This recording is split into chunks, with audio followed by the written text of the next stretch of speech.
Hi, boys and girls.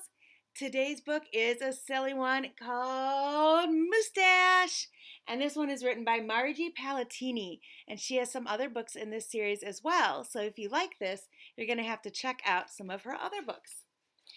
Now, on the second page here, it says, "To my dear with the 5 o'clock shadow, and to Dan, Caroline, and Jim with love." Sometimes you'll see that in a book. That's called a dedication. That's what authors do sometimes, just to let somebody that's special in their life know that they were thinking about them when they were writing this book. Moose had a problem. A horrible, hairy, prickly problem.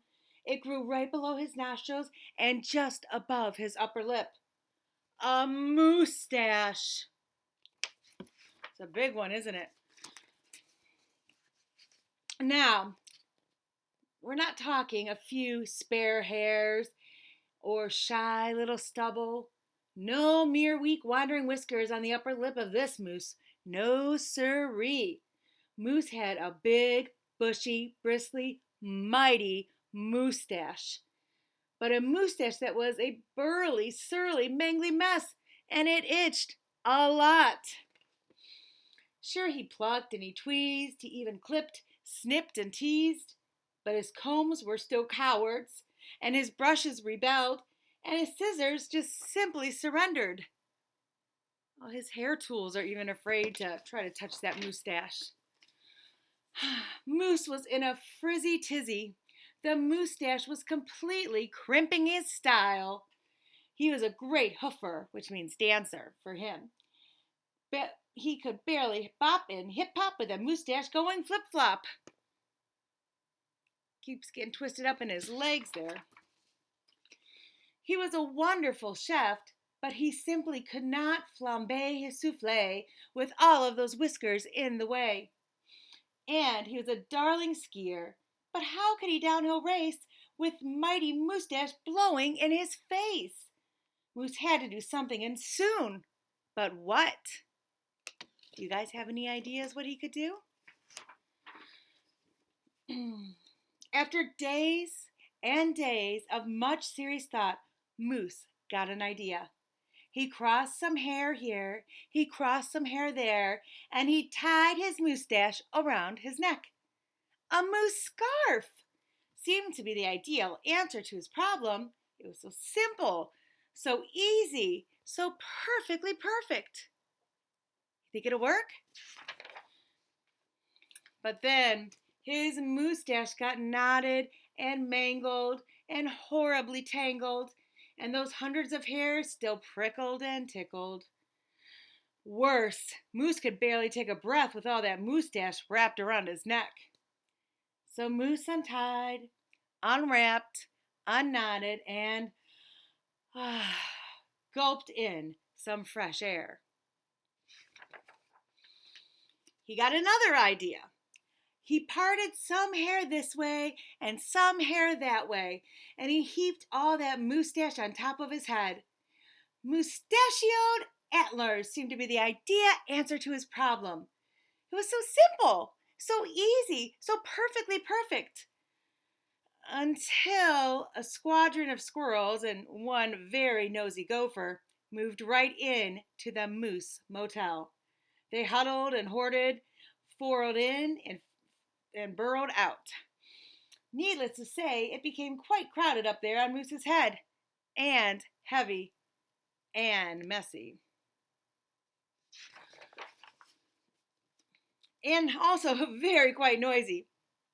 The squirrel chitting and chatting, squeals and squawks woke Moose every morning before the crack of dawn. And the gopher was giving the moose one hairy headache. Moose needed his sleep. He needed his rest. He needed his privacy. Moustachioed antlers? Nuts, said Moose. So he unparted and he unpiled, he untwisted and he untwined, and said adios to the hairy horns. Adios means goodbye in Spanish. But now what? What?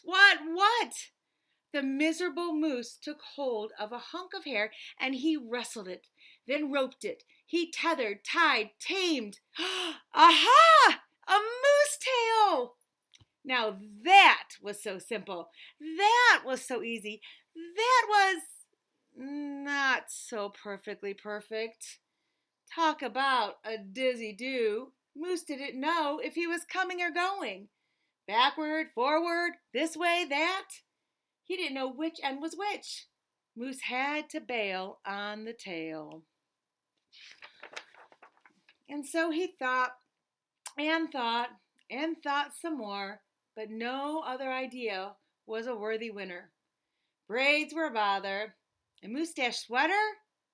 Too sweltering. That means I made him too hot. Net? Not. Poor Moose. His problem was truly terrible, unbearable, just downright sad. He felt so alone, he didn't know what else to do. Then, call it fate. Call it destiny. It was probably just dumb luck.